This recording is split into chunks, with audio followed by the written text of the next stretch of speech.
One two scoop में आपका हार्दिक स्वागत है। मैं निज़ामुद्दीन काजी। आज के इस खास कार्यक्रम में आज हमारे साथ मौजूद है राजनीतिक सामाजिक जगत की एक बहुत ही प्रसिद्ध चर्चित शख्सियत, जिनको लोग गुलाम सकलैन के नाम से जानते हैं। आप समाजशास्त्र, राजनीतिक शास्त्र और इतिहास के जाने माने प्रख्यात विश्लेषक हैं, जाने माने राइटर भी हैं। आपने हाल ही में एक बुक को पब्लिश किया है जिसका नाम है मोहनजोदड़ो संस्कृति और उसमें इस्लामी अनासिर के तत्व। तो आज की हमारी ये पूरी गुफ्तगू, पूरी बातचीत और पूरी हमारा चर्चा सत्र इसी किताब के तहत महदूद और सीमित रहेगा। तो मैं सबसे पहले गुलाम सकलैन साहब का हमारे वन टू स्कूप के स्टूडियो में हार्दिक स्वागत करता हूँ।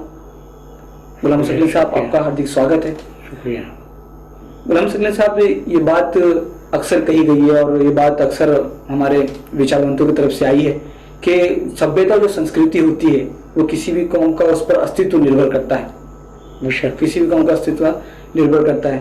तो मोहनजोदड़ो जो संस्कृति थी, जो सभ्यता थी, उसको आप समाजशास्त्र के मूल सूत्र के आधार पर उसके संदर्भ में कैसा पाते हैं? देखिए, असल में इत्तेफाकन मेरे स्टडी के दौरान ये तस्वीर सामने आई बात के, उसके बहुत से एलिमेंट जो थे उस तहजीब के मेन वो इस्लामिक एलिमेंट्स थे। मिसाल के तौर पर खुदा पर तौहीद का अकीदा, ये ईश्वरवाद या जिसको मोनोथीइज्म कहते हैं अंग्रेजी में, तो ये अकीदा था जो इस्लाम का अकीदा है, तौहीद का बुनियादी। दूसरी बात ये सामने आई कि उस दौर में लोग जिन्नात और फरिश्तों का भी तस्वर रखते थे, जो हमारे यहाँ आज की तहजीब में फरिश्तों का तरह हिंदू मैथोलॉजी में नहीं है। ना फरिश्तों का तस्वर है, ना जिन्नात का है, जिनाई। लेकिन ईसाई हैं, यहूदी हैं, मुसलमान हैं, सब इसके ऊपर अकीदा रखते हैं फरिश्तों का, वो भी था मौजूद। और इसके अलावा दूसरे पे तहजीब थी, जैसे मुर्दों को दफनाने का तरीका था, जलाने का तरीका नहीं था। और दफनाने का भी वही तरीका था जो आज हमारे यहाँ है, यानी keeping head to the north, यानी शिमाल की तरफ सर रखना और जुनूब की तरफ पैर रखना। और रीढ़ का उस जमाने में कफन भी दिया जाता था उनको। अच्छा, ये तरीका था दफनाने का। इसके अलावा कुर्बानी करने का भी तरीका था, लेकिन जिन जानवरों की हड्डियां पाई गई हैं, जिन जानवरों की, वो वही हैं जो इस्लाम में हलाल जानवर हैं। अच्छा, यानी बोवाइन फैमिली जिसको कहा जाता है, तो उस तरह के जानवरों की कुर्बानी का तरीका था। ये भी इस्लामी तरीका था। दूसरा ये कि शादी में महर अदा करने का रिवाज था, इसका जिक्र मनुस्मृति में भी है। अच्छा, जिसको कि उन्होंने उनका तरीका बयान किया है कि इनका इफरीत का तरीका क्या कहा है। अच्छा, यानी जिसको वो कहते थे डेमंस, उसका तरीका कहा है। अच्छा, उसके अलावा ये कि सोशल सिस्टम में मैंने ये अंदाज लगाया कि पर्दे का निज़ाम था, यानी सेक्स सेग्रीगेशन। अच्छा, दोनों सिनेमा के मर्दों का और औरतों का अलग अलग दायरे का, इसको आर्किटेक्चर से प्रूव किया है, वो भी पाया जाता था। और उसके अलावा इबादत का जो तरीका था, जिस तरह नमाज हम आज पढ़ते हैं, जिस तरह एहराम बांधते हैं हज में, वो भी तरीका उसमें पाया गया है, उसके सबूत उस तहजीब में मिले हैं। अच्छा, तो ये जब चीज़ें सामने आई हैं, तो मैंने पहले एक अंग्रेजी में मुख्तसर मजमून लिखा जो रेडियंस में शाया हुआ कि religious beliefs and basic concepts in pre-Aryan period। अच्छा, ये शायद हुआ, लेकिन उसका कोई खास पजीराई नहीं हुई, कुछ ज़्यादा नोटिस नहीं लिया गया। फिर उसके बाद में कुछ और मजीद मुताला किया तो कुछ बहुत सी हकीकतें सामने आई और उसकी बुनियाद पर फिर वो किताब मैंने लिखा। आपने जो सबूत, जो तथ्य उसके अंदर फराहम की है या जो आपने मुहैया की है, उसके आधार पर तो ये बात बिल्कुल पानी की तरह साफ हो जाती है कि भारत जगत में या भारतवर्ष के अंदर मुसलमानों का जो आगमन है, इस्लामी तहजीब और इस्लामी सभ्यता संस्कृति का जो आगमन है, वो मुगल साम्राज्य से नहीं हुआ, बल्कि उससे पहले से उनका यहाँ पर अस्तित्व रहा है। जी, तो क्या ये जो मत है ये सही साबित होता है इसके बाद? देखिए, असल में गलतफहमी ये होती है जो हमारे यहाँ आमतौर से है, मिसकंसेप्शन।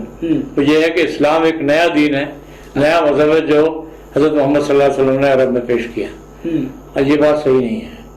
इसलिए कि इस्लाम तो बुनियादी तौर पर कुरान इसका गवाह है और दूसरे भी हदीस भी है कि इस्लाम तो वही है जो आदम अलैहिस्सलाम का था, first profit and first man, उनका भी वही दिन था, इब्राहिम अलैहिस्सलाम का भी वही दिन था, और वो उसके शहादतें मौजूद है उसकी।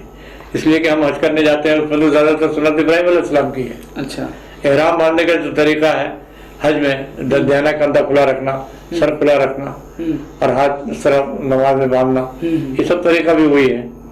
तो इस्लाम कोई नया दीन नहीं है, इसलिए कि 4000 साल पहले भी वही दिन था, 10,000 साल पहले भी वही दिन था। तो हिंदुस्तान में अगर उसके आसार मिले तो इस्लामी आसार ही कहे जाएंगे, तो दूसरी चीज नहीं होती। जब बात मोहनजोदड़ो संस्कृति की होती है तो ये बात भी सामने आती है विश्लेषकों के जरिए से, उसके जानकारों के जरिए से, कि मोहनजोदड़ो जो संस्कृति जो प्राचीनतम संस्कृति थी भारत की, उसके मिटाने में आर्यों का बहुत बड़ा हाथ रहा है। लेकिन दुर्भाग्य ये है कि आर्यों ने अभी तक इस बात को कबूल नहीं किया। तो ये जो विरोधाभास है इसको आप कैसा देखते हैं? हाँ, असल में क्या है, इसमें इसके तारीख कोई तहरीरी सबूत सिवाय ऋग्वेद की नहीं, कोई नहीं है। एक ही तहरीर किताब ऋग्वेद है जो इतनी पुरानी 2000 साल तकरीबन। उसमें जो ऋग्वेद अक्सर में फतेह के गीत है। अब वो फतेह किसके ऊपर है?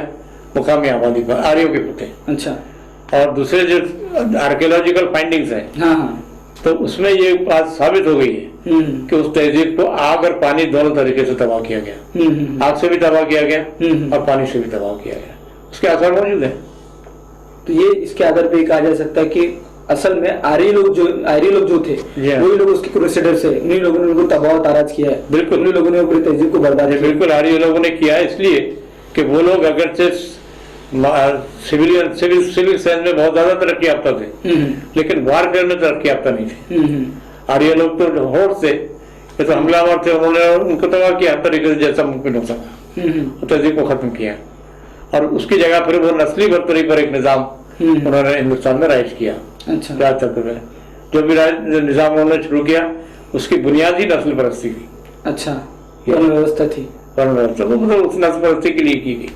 असल में समाजियत पर जब बात होती है तो मूल निवासी भारत के अंदर एक ऐसा शब्द है जो बहुत ज्यादा प्रचलित हो गया है, बहुत ज्यादा उसका प्रसार किया जा रहा है, और एक बहुत बड़ा समाज, एक बहुत बड़ा तबका सामाजिक आंदोलन के बाद उसको अपने हक में इस्तेमाल कर रहा है कि हम यहाँ के मूल निवासी है। तो ये जो इन लोगों के मूल निवासियों के बीच में और आर्यों के बीच में बहुत कई वर्षों से जो वो चल रहा है, विरोध चल रहा है। ऐतिहासिक मामला देखा जाए तो मूल निवासी वही लोग होंगे जिनको आर्यों ने तबाह किया, जो आर्यों से पहले आबाद थे। और वो 4 नस्लें थी, एक दो नहीं थी, 4 नस्लें हिंदुस्तान में उस जगह पर आबाद थी जिसे आर्यों ने डिस्प्लेस किया, तबाह किया। और उस एतबार से देखा जाए तो आर्य मूल निवासी नहीं रहेंगे। अच्छा, आर्य तो बाहर से आए थे। तो आर्यों का वतन तो सेंट्रल एशिया था। अच्छा। शुमाली यूरोप पैदा था। और ये बात उनकी जबान से खुद संस्कृत जबान को इसीलिए इंडो यूरोपियन लैंग्वेज कहा जाता है। अच्छा। इसलिए कि उसमें लैटिन के और उसके अल्फाज सारे मौजूद हैं और वहाँ माइग्रेशन हुआ। फारसी के बहुत अल्फाज मौजूद हैं, इसलिए कि आर्यों का माइग्रेशन वाया पर्शिया हुआ, इसलिए वो भी है उसके अंदर शामिल। तो आर्य लोग जो है वो मूल निवासी नहीं है। मूल निवासी तो वो लोग थे जिनको इनको तहजीब तबाह किया, जिसको आज जो वहां से भगा दिए गए, निकाल दिए गए, कुछ जंगलों में चले गए, जिनको आदिवासी या जिनको अछूत बनाकर रखा गया, वो लोग मूल निवासी है। अच्छा। और चूंकि उनका धर्म ही इस्लामी तहजीब थी तो मुसलमान भी मूल निवासी है। अच्छा, मुसलमान भी इस तहजीब के अलमबरदार वही है मूल निवासी है। असल में जो सामाजिक मूवमेंट चलते हैं वो अभी संस्कृति और सभ्यता की बुनियाद पर अभी उनको चलाया जा रहा है और उसमें मूल निवासी का मामला बार बार उठाया जाता है। तो ये जो सामाजिक मूवमेंट की रूपरेखा अगर तैयार करनी हो तो उसकी दशा और दिशा क्या होनी चाहिए आपके इस पूरे अध्ययन के और अनुभव के संदर्भ में?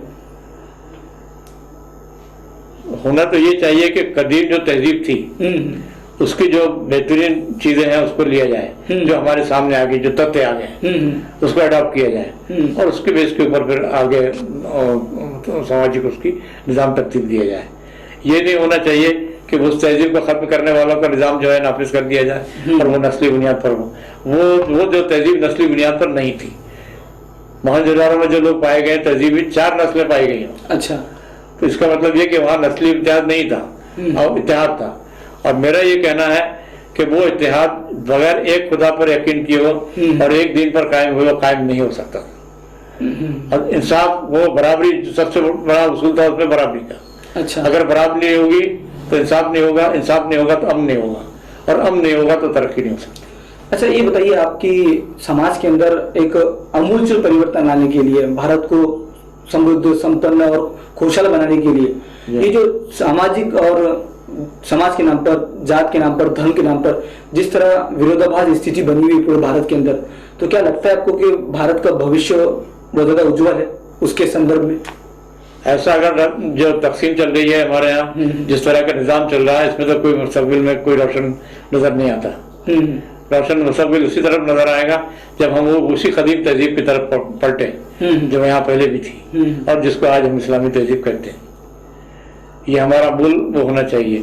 और दूसरी बात यह है कि इक्वलिटी जो है वो तौहीद के जरिए से ही कायम हो सकती है। जब एक खुदा पर सबका अकीदा होगा, एक ही खुदा के बंदे होंगे, तो उसमें बराबरी तो आनी लाजमी है। और जब तक वो इक्वलिटी नहीं आएगी उस वक्त तक जस्टिस नहीं होगी, और जस्टिस नहीं होगी तो एकता नहीं हो सकती, एकता नहीं हो सकती, तरक्की भी नहीं हो सकती। मोहनजोदड़ो और हड़प्पा की तहजीब ने तरक्की इसीलिए की कि उनके दौरान में एक इंसाफ था, ये यकसानत तौहीद बराबरी थी, और दोनों उसमें एक अमन अमान कायम था, इंसाफ था तो अमन अमान था, और अमन अमान कायम था, तो तरक्की की भी था। इतनी तरक्की की कि आज भी बहुत सी चीजें, बहुत से पहलू ऐसे हैं कि जो आज भी हिंदुस्तान उस पहलू पर तरक्की नहीं कर सका। मसलन शहरों में कवर ड्रेनेज, नालियों के बंद नालियों का रिवाज, साफ सफाई का इंतजाम बेहतरीन, ये सिविक सेंस जो है अभी तक हमारे अंदर वो पैदा नहीं हो सका जैसा उस जमाने में था। अच्छा, तो आखिरी में एक सवाल ये आपसे कि मोहनजोदड़ो संस्कृति पर जो किताब आपने लिखी थी, उसके प्रभाव सामाजिक स्तर पर कितने बड़े भारत के अंदर? ये तो मैं नहीं बता सकता, इसलिए कि किताब अभी 3 साल 4 साल पहले शाये हुई है। लेकिन ये कि उसके अलावा फिर और मुझे मालूमात भी हुई है उसके अलावा इंटरनेट पर, जो उस किताब में भी दर्ज की, अगले एडिशन में इंशाल्लाह आएगी।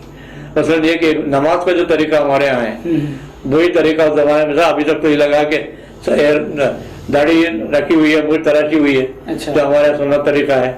दूसरे ये कि हाथ बांधे हुए हैं, एहराम बांधे हैं तो सर खुला हुआ है, दाहिना कंधा खुला हुआ है, ये भी तरीका है। लेकिन बाद अब मुझसे बाद में मुझे मालूमात हुई है कि 2 मुझसे और बरामद हुए वहाँ, जो कायदे की हालत में, नमाज में जो कायदे की हालत में बैठते हैं वो भी 2 मुझसे बरामद हुए।